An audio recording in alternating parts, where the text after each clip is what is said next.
Welcome to R K academy Vizianagaram. నేను మీ Sitaramarao sir. ఈ వీడియో క్లాస్ నందు మరి యొక్క అభ్యర్థుల మేరకు మరి యొక్క 5 ప్రశ్నలు అయితే మనం ఎక్స్ప్లెనేషన్ చేయడం జరుగుతుంది.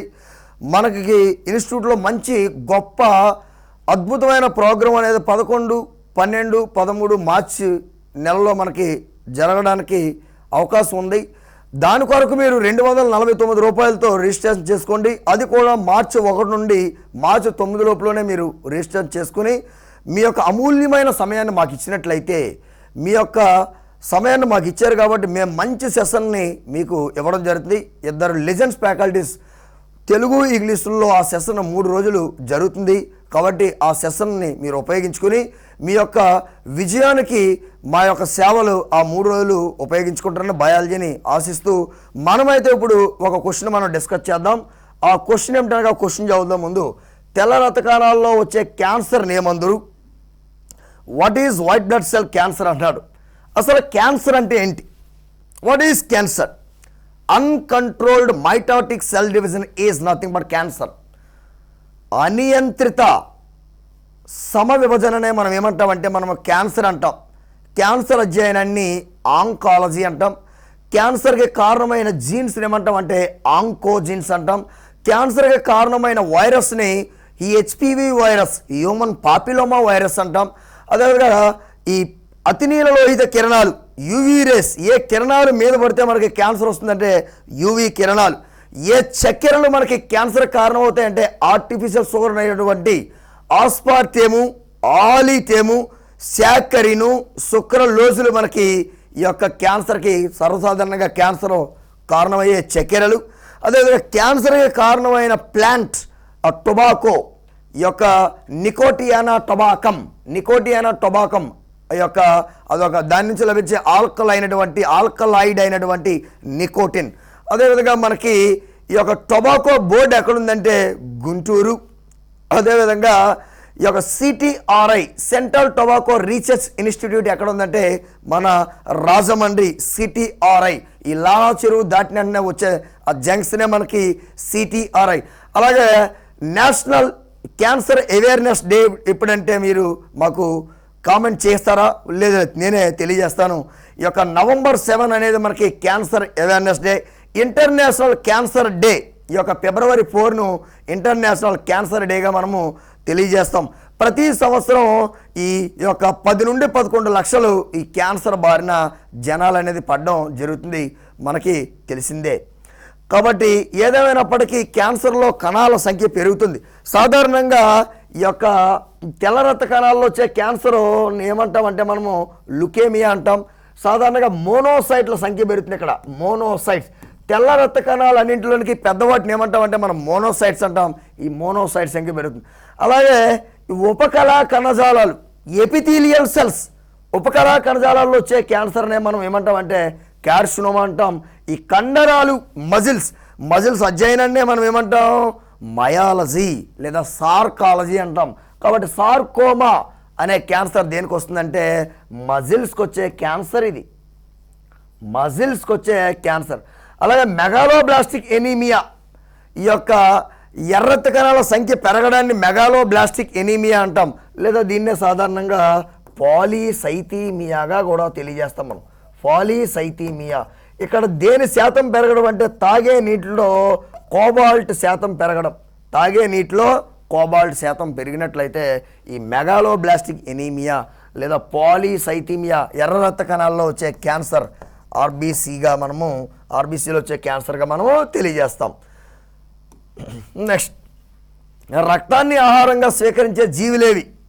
చూడండి, మనకు సాధారణంగా అధికంగా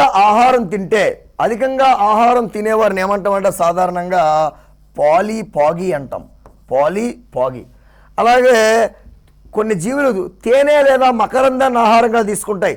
తేనె లేదా మకరందాన్ని ఆహారంగా తీసుకుంటే వాటిని నెక్టారివోర్స్ అంటారు. నెక్టారివోర్స్ అంటే తేనె లేదా మకరందాన్ని ఆహారంగా తీసుకునే జీవులు. అలాగే కుళ్ళిన కర్బన పదార్థాలను ఆహారంగా తీసుకుంటే ఈ యొక్క డెట్రివోర్స్ అంటారు. డెట్రివోర్స్ కుళ్ళిన ఆహార పదార్థాలను తీసుకుంటే. అలాగే కొన్ని జీవులు తాము విసర్జించిన ఆహార పదార్థాన్ని ఆ యొక్క అవే మళ్ళీ తింటాయి. దాన్ని సాధారణంగా క్యాప్రోపాగీ అంటారు. క్యాప్రోపాగీ అంటే ఉదాహరణకి కుందేలు తాను విసర్జించిన మలాన్ని తానే ఆహారంగా తీసుకుంటుంది. దాన్ని సాధారణంగా క్యాప్రోపాగీ అంటారు. క్యాప్రోపాగీ. అదేవిధంగా ఇంకా మనకి ప్రూగీవోర్స్, ప్రూగీ లేదా ప్రూజీవోర్స్, ప్రూజీవోర్స్ లేదా ప్రూగీవోర్స్ ఈ ఫలాలను ఈ యొక్క చూడండి మనకి కోతులు, మంకీస్ సాధారణ ఫలాలను ఆహారంగా తీసుకుంటే వాటిని ఫ్రూగీవోర్స్ అంటారు. అదేవిధంగా క్యాప్రోపాగీ అంటే ర్యాబిట్స్, డెట్రివోర్స్ అంటే మనకి ఈ యొక్క వానపాములు ఈ యొక్క మనకి సర్వసాధారణంగా ఉన్న ఈ ఎగ్జాంపుల్స్గా మనం తెలియజేస్తాం. అదేవిధంగా కెనీబాల్స్ స్వజాతి భక్షణ, తమ జీవులను తామే ఆహారంగా తీసుకుంటాయి. ఉదాహరణకు మనకి పాములు, ఈ కింగ్ కోబ్రా ఈ వేరే పాములను మింగేస్తుంది. సాధారణంగా వాటిని ఏమంటారంటే క్యానీబాల్స్ అంటారు. క్యానీబాల్స్. అదేవిధంగా ఇంకా మనకి ఏమి ఉన్నాయంటే మనకి ఇన్సెక్టివారస్ ప్లాంట్స్ ఉన్నాయి. మనకి కీటకాహారి మొక్కలు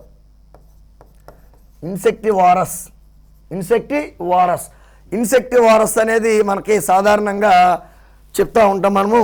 కీటకాహారి మొక్కలు ఈ యుట్రిక్యులేరియా, డ్రాసిరా, నెపంతీస్, డయోనియా ఈ ప్లాంట్స్ మనం సాధారణంగా చెప్తూ ఉంటాం. ఇన్సెక్టివారస్ ఇవి ఈ యొక్క వివిధ రకాల ఆహార పదార్థాలను ఆహారంగా తీసుకునే జీవులు. ఏదేమైనప్పటికీ రక్తాన్ని ఆహారంగా తీసుకునే జీవులను ఏమంటారంటే శాంగివివోర్స్ అంటారు. అలాగే వృక్ష సంబంధ మొక్కలను ఆహారంగా తీసుకునే వాళ్ళని హెర్బీవోర్స్ అంటారు. అలాగే మనకి మాంసాహారాన్ని, శాకాహారాన్ని రెండింటినీ ఆహారంగా తీసుకుంటే వాటిని కార్నివోర్స్ అంటారు. ఓమ్నివోర్స్ అంటారు. ఓన్లీ మాంసాన్ని మాత్రమే ఆహారంగా తీసుకుంటే వాటిని కార్నివోర్స్ అంటారు. కార్నివోర్స్ ఇవి వివిధ రకాల న్యూట్రిషన్కి సంబంధించి ఆ యొక్క జీవులు, ఆ యొక్క రకాల పోషణకు సంబంధించిన జీవుల వర్గీకరణ ఆధారంగా ఆ యొక్క క్వశ్చన్ అనేది ఇవ్వడం జరిగింది, గమనించండి. నెక్స్ట్, ఆక్సిజన్ లేనప్పుడు ఈస్ట్ కణాలు పైరువిక్ ఆమ్లాన్ని ఎలా మారుస్తాయంటే ఆల్కహాల్గా మార్చుతాయి. ఆ ప్రక్రియను ఏమంటారు అంటే మనకు తెలిసిందే, డైరెక్ట్ క్వశ్చన్. కెనోనం అంటారు. ఉదాహరణకు మనకి ఇథైల్ ఆల్కహాల్ ఉంది, C6. అది ఎలా తయారవుతుందంటే ఇథైల్ ఆల్కహాల్ గ్లూకోజ్ నుంచి C6 ఎస్టాల్ O6 ఆక్సిజన్ లేని సమక్షంలో 2 మోలుల ఇథైల్ ఆల్కహాల్ మరియు 2 మోలుల కార్బన్ డైఆక్సైడ్గా మారే ప్రక్రియ. అంటే ఒక రకంగా ఇది anaerobic respiration. Fermentation is nothing but anaerobic respiration, అవాయు శ్వాసక్రియ. అలాగే వాయు శ్వాసక్రియ ఈ యొక్క C6 ఎస్టాల్ O6 plus 6O2 gives rise to 6CO2.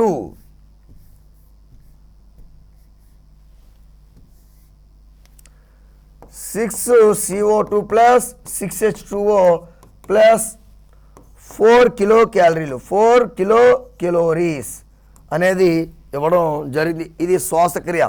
జీర్ణక్రియ అంటే ఈ యొక్క సంయోగమైన ఆహార పదార్థం, సరళమైన ఆహార పదార్థంగా ఈ విచ్ఛిన్తి కావడాన్నే మనము జీర్ణక్రియ అంటాం. ఫోటోసింథసిస్ అంటే మనకు తెలిసిందే కిరణజన్య సంయోగక్రియ. ఆకుపచ్చని మొక్కలు సూర్యకాంతి సమక్షంలో నేల నుండి వేర్ల ద్వారా నీటిని గ్రహించి, అదేవిధంగా వాతావరణంలోని కార్బన్ డైఆక్సైడ్ కలెక్ట్ చేసుకుని గ్రహించి, పిండి పదార్థమైనటువంటి గ్లూకోజ్ని తయారు చేసి, ఆక్సిజన్ను విడుదల చేసి, నీటిని ఆవిరి రూపంలో కోల్పోయే ప్రక్రియనే సాధారణంగా మనము కిరణజన్య సంయోగక్రియ అంటాం. The green plants collects water from the soil through the roots and absorb carbon dioxide from the atmosphere. In the presence of sunlight, they produces own their food like glucose, releases oxygen and evaporates like process transpiration. This process is known as photosynthesis. ఈ యొక్క photosynthesis కూడా reaction రాద్దాం మనము. 6CO2 plus 12H2O. మొక్కలు పచ్చగా ఉండగల కారణం ఏమిటంటే క్లోరోఫిల్లో ఉండేది ఏమిటంటే మనకు తెలిసిందే Mg+2. అదేవిధంగా సన్లైట్, అదేవిధంగా C6H12O6 plus 6O2 plus 6H2O. ఇది మనకి వివిధ ఈ యొక్క మనకి ఈ క్వశ్చన్ సంబంధించిన ఆన్సర్ ఈ యొక్క ఫోటోసిన్సిస్కి సంబంధించి. నెక్స్ట్, అస్థి చేపల విసర్జక పదార్థం ఏది? సాధారణంగా మృదులాస్థి చేపలు దేన్ని విసర్జిస్తాయి అంటే యూరియాని విసర్జిస్తాయి. అస్థి చేపలు అంటే బోనీ ఫిష్ అమోనియాను విసర్జిస్తాయి. ఇదే మనకు ఆన్సర్. అలాగే యూరిక్ యాసిడ్, పక్షులు సాధారణంగా యూరిక్ ఆమ్లాన్ని పక్షి రెట్టేస్తే మచ్చ వచ్చేస్తుంది. మచ్చ అంటే యాసిడ్, యూరిక్ యాసిడ్, అది యూరిక్ యాసిడ్. అలాగే నత్రిక్ ఆమ్లం అనేది ఏది లేదు. సాధారణంగా దేన్ని కూడా విసర్జిస్తూ దీన్ని క్వీన్ ఆఫ్ యాసిడ్స్ అంటారు, లేదా ఆక్వా ఫోర్టీస్ అంటారు, లేదా ఎజోటిక్ యాసిడ్ అంటారు. మానవుడు ఏం విసర్జిస్తాడో కామెంట్ రూపంలో మాకు తెలియజేయి. అలాగే మానవునికి అధిక శక్తినిచ్చే భవిష్యత్ నిల్వ ఆహారం. భవిష్యత్ నిల్వ ఆహారం ఏముంది మనకి? ఈ యొక్క సాధారణంగా భవిష్యత్ నిల్వ ఆహారంగా మనం ఫ్యాట్స్ని తెలియజేస్తాం.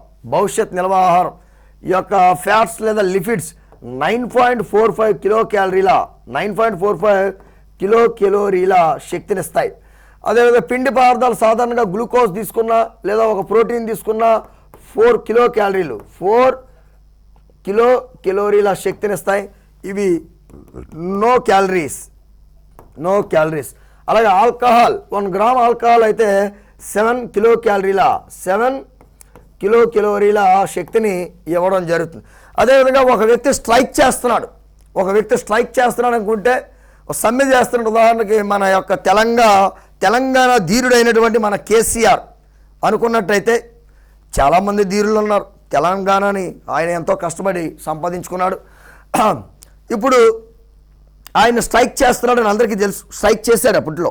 ఆ స్ట్రైక్ చేసినప్పుడు మొదటగా ఆయనలో ఖర్చు అయిపోయేవి ఏమిటనగా కార్బోహైడ్రేట్స్ ఖర్చు అయిపోతాయి. ఒక వ్యక్తిలో మొదట స్ట్రైక్ చేసేటప్పుడు, సమ్మె చేసేటప్పుడు ఆ వ్యక్తిలో మొదటగా ఖర్చు అయిపోయేవి ఏంటంటే కార్బోహైడ్రేట్లు, పిండి పదార్థాలు ఖర్చు అయిపోతాయి.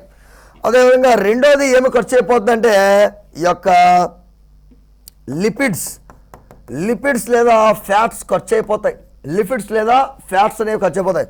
మూడవదిగా ఒక వ్యక్తిలో ఏం ఖర్చు అయిపోతాయి అంటే ప్రోటీన్స్ ఖర్చు అయిపోతాయి. ప్రోటీన్స్ కూడా ఖర్చు అయిపోయావంటే తర్వాత చక్కగా అతడు హిందూ అయితే హిందూ కైలాస భూమికి వెళ్ళిపోతాడు, క్రిస్టియన్ అయితే క్రిస్టియన్ భూమికి వెళ్ళిపోతాడు, అలాగే హిందూ అయితే హిందూ భూమికి వెళ్ళిపోతాడు. చక్కగా 3 రోజుల తర్వాత పెద్ద దినం రోజున కర్మలు అనేవి చక్కగా చేయబడడం జరిగితే నలుగురు వస్తారు, చక్కగా నీట్గా మొక్క తినేసిపోతారు. కాబట్టి ఈ ప్రోటీన్స్ అయిపోయే వరకు మాత్రం ఎవరో స్ట్రైక్ చేయకండి. అలాగే ఆంధ్రాని సాధించటకు పొట్టి శ్రీరాములు ప్రోటీన్స్ అయిపోయే వరకు దీక్ష చేశాడు. ఆంధ్ర రాష్ట్రం అయితే వచ్చింది, ఆంధ్రప్రదేశ్ అయితే వచ్చిన తర్వాత అవశేష ఆంధ్రప్రదేశ్ అయితే వచ్చింది, కానీ ఆ వ్యక్తులు లేకుండా పోయారు. ఎవరు అయితే మన అదృష్టవశాత్తు మన కేసీఆర్ గారు ఉండగానే ఆంధ్ర రాష్ట్రం వచ్చి ఈ యొక్క ఆంధ్ర రాష్ట్రం నుంచి ప్రత్యేక తెలంగాణ రాష్ట్రం ఏర్పడింది. కానీ పొట్టి శ్రీరాములు గారు ప్రాణాలు అర్పించినప్పటికీ కూడా ఆంధ్ర రాష్ట్రం అప్పుడు ఏర్పాటు కాలేదు అని అందరికీ తెలుసు. ఏదేమైనప్పటికీ కాన్సెప్ట్ వాళ్ళ కాదు. కాన్సెప్ట్ ఏంటంటే ఒక వ్యక్తి స్ట్రైక్ చేస్తున్నప్పుడు ఆ వ్యక్తిలో మొదటగా ఖర్చు అయ్యేవి కార్బోహైడ్రేట్లు, రెండవగా ఖర్చు అయ్యేవి లిపిడ్లు లేదా ఫ్యాట్స్, మూడవదిగా ఖర్చు అయ్యేవి ప్రోటీన్స్. తర్వాత ఖర్చు అవ్వడానికి ఏమీ లేవు కాబట్టి ఆ వ్యక్తి హిందూ కైలాస భూమికి పోవడం చక్కగా జరుగుతుంది. గమనించండి. వీడియో క్లాస్ నచ్చినట్లయితే లైక్ చేసుకో, షేర్ చేయి, సబ్స్క్రైబ్ చేయి తమ్ముడు, చెల్లమ్మ, కామెంట్ చేయి. నీకేం కావాలో ఆర్కే ఇన్స్టిట్యూట్ సంప్రదించు. మన యొక్క ఇన్స్టిట్యూట్ అడ్రస్ కోట జంక్షన్, విజయనగరం. కాబట్టి ఈ యొక్క క్లాసులకి త్వరపడి రా. నువ్వు ఎంత తొందరగా వస్తే అంత తొందరగా విజయం సాధించు. 2025 నీకు విజయోస్తు సంవత్సరం. దీర్ఘాయుష్మాన్ భవ, అష్టైశ్వర్య ప్రాప్తిరాస్తు. Thank you.